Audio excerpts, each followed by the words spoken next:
Pertanyaan nomor 1. Perhatikan dua bangun yang kongruen di bawah ini. Tentukan keliling segitiga EFD. Jawab.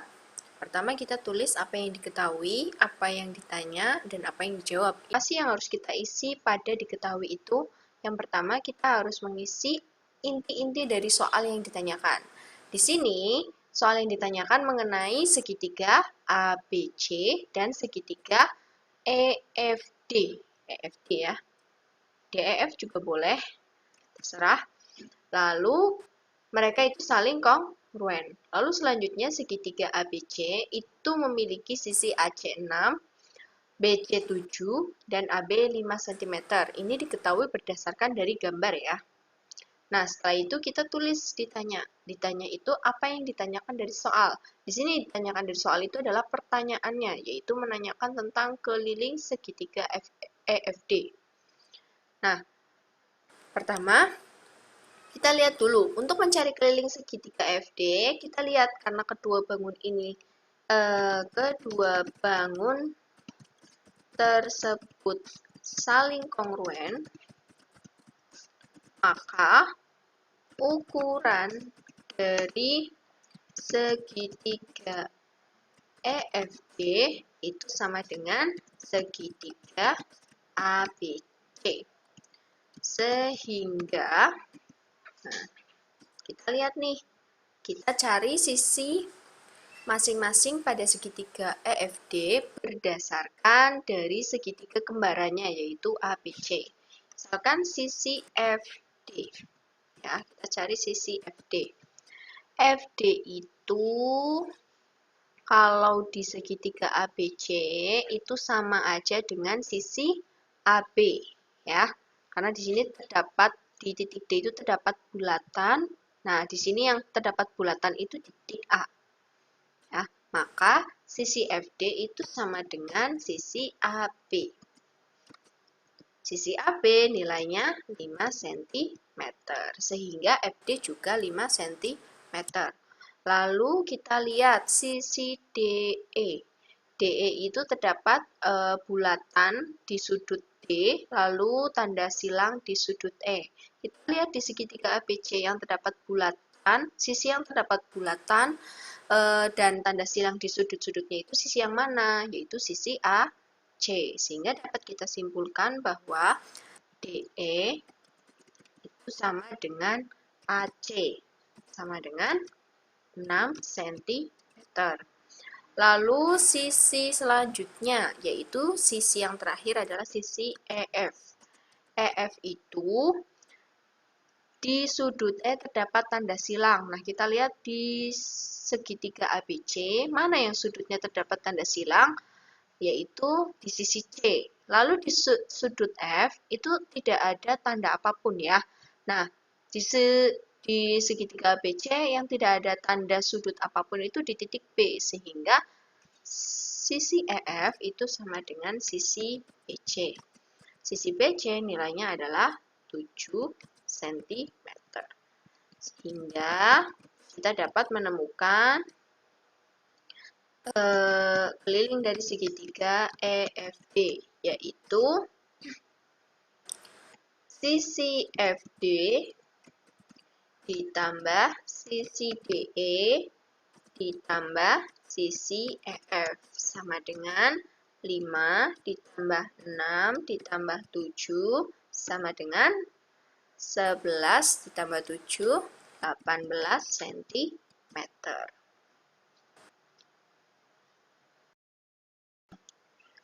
Soal nomor 2. Perhatikan dua bangun yang saling sebangun pada gambar di bawah ini. Jika bangun ABCD dan PQRS saling sebangun, maka tentukan panjang sisi AB. Pertama, kita tulis diketahui. Apa yang kita ketahui dari soal adalah bangun ABCD dan bangun PQRS yang saling sebangun. Selanjutnya kita tulis sisi-sisi yang sudah diketahui berdasarkan gambar. Yang pertama dari bangun ABCD dulu. Bangun ABCD. Sisi yang diketahui adalah DA sama dengan 4 cm. Lalu sisi BC sama dengan 6 cm. Lalu yang kedua adalah bangun PQRS. Yang diketahui pada bangun PQRS adalah sisi PQ sebesar 16 cm dan sisi RS sebesar 12 cm. Kemudian ditanyakan adalah panjang sisi AB. Jawab. Oke. Seperti yang sudah kita ketahui sebelumnya bahwa kesebangunan itu adalah dua bangun yang memiliki ukuran berbeda, tetapi nilai perbandingan sisi-sisinya itu sesuai. Nah, di sini sebelum kita menjawab panjang sisi AB, terlebih dahulu kita buat perbandingan panjang sisi-sisi yang sesuai. Kita mulai dari bangun ABC dulu. Di sini bangun ABCD itu dari sisi AB. Bangun ABCD itu sisinya itu terdiri dari AB, BC,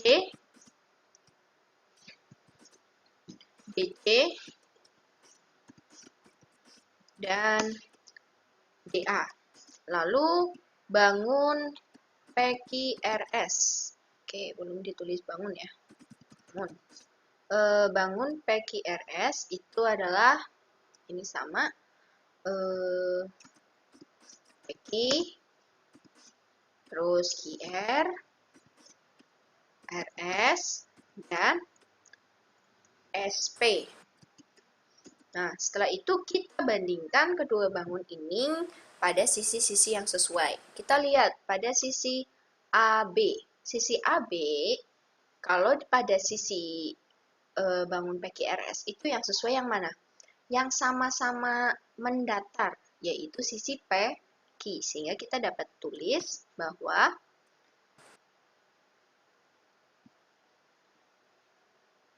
AB sebanding dengan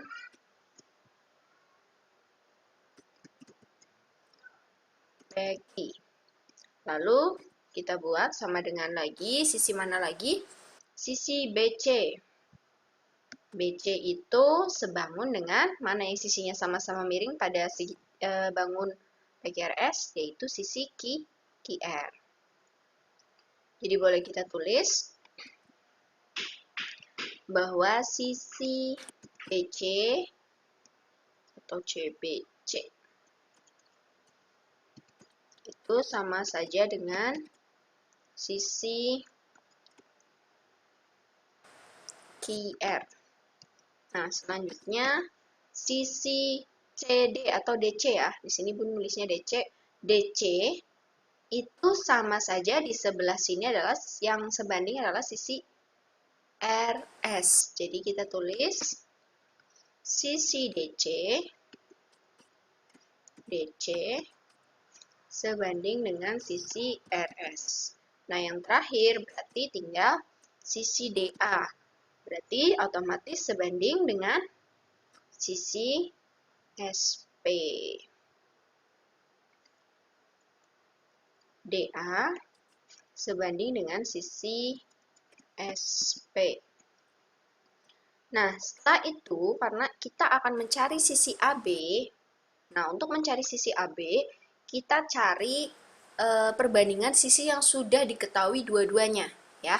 Di sini kita lihat di sini yang sudah diketahui dua-duanya, baik dari sisi bangun ABCD dan PQRS itu adalah sisi CD dan sisi RS. Nah, sekarang berarti kita tulis dulu AB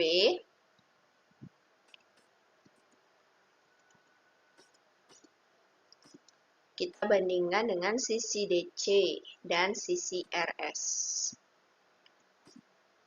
Nah, setelah itu, kalikan silang. AB kita kalikan RS, PQ kita kalikan DC. Sehingga menghasilkan AB dikali. Oke, bentar, ganti dulu. AB dikali RS sama dengan PQ dikali DC. Sama dengan AB sama dengan PQ dikali DC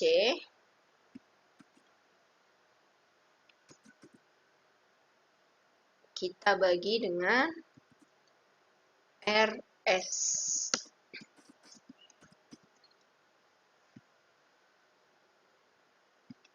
Nah, rumus sudah jadi, maka kita tinggal mencari nilai sisi AB. PQ sama dengan, di sini sudah diketahui PQ itu 16, jadi kita tulis 16 cm, lalu kita kalikan dengan sisi DC. DC itu nilainya 6 cm, jadi kita tulis 6 cm. Satuan tidak usah ditulis dulu, nggak apa-apa, nanti ditulis di paling akhir. Lalu kita bagi dengan RS. RS itu nilainya adalah 12 cm. Hasilnya adalah 16 kali 6 itu sama dengan 96. Ya, kita pakai perkalian bersusun dibagi 12. 96 dibagi 12 sama dengan 8 cm. Oke. Nomor 3. Sebuah kaleng berbentuk tabung dengan diameter alas 14 cm dan tinggi 20 cm akan diisi air setengahnya. Tentukan volume air dalam tabung. Tulis yang diketahui pada soal, yaitu tabung dengan diameter atau lambangnya adalah D sama dengan 14 cm. Dan tinggi T, ya, T kecil sama D-nya kecil ya, ingat, sama dengan 20 cm. Akan diisi air setengahnya. Yang ditanya adalah volume air. Jawab, volume setengah tabung adalah setengah kalikan pi kalikan R kuadrat dikalikan T. Ya. Di sini yang diketahui pada soal itu adalah diameter. Sehingga kita harus mencari jari-jari dari tabung tersebut. Jari-jari atau lambangnya R kecil didapat dari diameter dibagi 2. Sehingga diameter nilainya 14, kita bagi 2, hasilnya adalah 7 cm. Lalu selanjutnya kita pakai pi sama dengan 22/7. Sehingga volume setengah tabung sama dengan setengah dikalikan pi-nya kita ganti angka 22/7. Lalu selanjutnya angka lambang jari-jari kita ganti dengan angka 7. Dan T kita ganti tingginya adalah 20 cm. Oke, jangan lupa kita tulis simbol perkalian. Habis itu kita cari hasilnya. Di sini 22 itu bisa kita coret dengan angka setengah ya. 22 kita coret dengan angka 2. 22 itu hasilnya adalah 11. 22 dibagi 2 itu 11. Lalu 7 kuadrat itu sama dengan 49. Ya. Ketika kita coret dengan angka 7 yang di bawah ini, hasilnya adalah 49 dibagi 7. Ya, hasilnya adalah 7. Lalu kita kalikan dengan 20. 11 dikali 7 sama dengan 77. Kita kalikan 20, hasilnya adalah 1540 cm pangkat 3. Kalau volume berarti pangkatnya itu 3 ya, satuannya. sehingga dapat didapatkan bahwa volume setengah tabung adalah 1540 cm kubik atau cm pangkat 3. Nomor selanjutnya, sebuah bandul pejal terdiri dari potongan kerucut dan setengah bola. Tentukan volume bandul tersebut. Di sini bandulnya sudah tertera pada gambar ya. Diketahui, kita tulis dulu diketahui bandul pejar terdiri dari kerucut dan setengah bola dengan D sama dengan 14 cm. Di sini diameternya itu 14 ya. Lalu tinggi bandul sama dengan 17 cm. Ditanya volume bandul. Jawab. Nah, sebelum kita mencari volume bandul ini, kita pertama harus mencari jari-jari ya, karena di sini di soal hanya diketahui diameter. Dan selanjutnya kita mencari tinggi kerucut, karena di sini yang diketahui hanyalah tinggi bandul. Nah, kenapa sih harus mencari tinggi kerucut dan jari-jari? Ya, karena kan di sini bandulnya itu terdiri dari dua bangun ruang, yaitu kerucut dan setengah bola.